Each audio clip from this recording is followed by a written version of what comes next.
back to my channel. This is Pam with Crafty Mom 1919. I'm coming to you today with part 2 of my scrap quilt. Now if you haven't seen part 1, please go ahead and watch part 1. I kind of break down the steps of starting first quilt. So that will give you a lot of information, because I'm not sure if you're aware, making a quilt is different steps and time consuming. So I picked up this project because I had a lot of scraps and I just didn't want to throw it away, because why? When you can turn it into something brand new.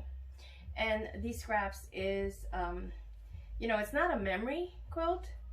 It kind of is a memory quilt, but I'm not labeling it memory quilt. It's just scrappy. But the reason I said memory is because every single piece of these fabric I've made projects with.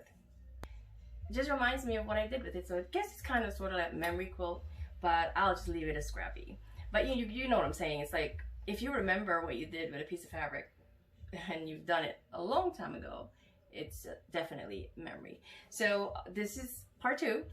I'm gonna stop yapping. I just want to thank everybody who's subscribed to my channel, who's liked my video, all of you guys who watched part 1. You guys have inspired me to keep going and continue, because it's so tedious. I mean, you're talking about cutting the fabric, you're talking about stacking them together and then stitching them, ironing, and before you cut, by the way, you have to iron before you cut.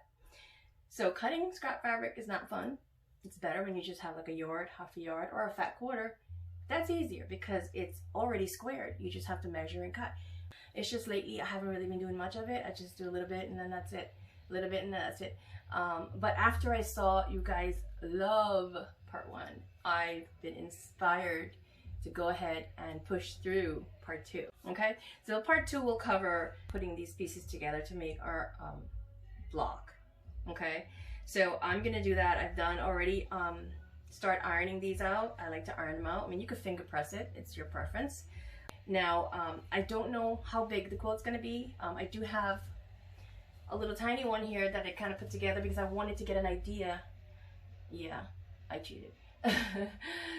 So I wanted to get an idea what it's going to look like. Plus I wanted to show you guys. That's awesome. Like, there was no rhyme or reason to this at all. I just put them together and I wanted it to look scrappy, and it sure does. And it looks really good. It's very unique. Explained my first video of the binding all around. I just put 2 little loops here so I can hang it on the wall because it's my first mini quilt. Yay! So you guys can do this. This is a good idea. Make a mini one of the design that you are working on and put it up on the wall so it can be your inspiration. Okay. That's a good idea. So that's what I did. I thought I was cheating, but I think it's a good idea to do that, because that not only inspires you, it kind of, it's nice to look up and, you know, when you're sewing your pieces, it's nice to look up and, that's what I'm working on. Yay. So I encourage you guys. Okay, so this is the back. Of course, the batting is in between the top and the back. But anyway, I tried. Guys, it looks messy, but guess what? My fabrics is, my sandwich is nice and tight. So there are spots where I kind of like went a little crazy with it, but guess what? It's quilted. It's done. The job is done. There's no way this is gonna come loose.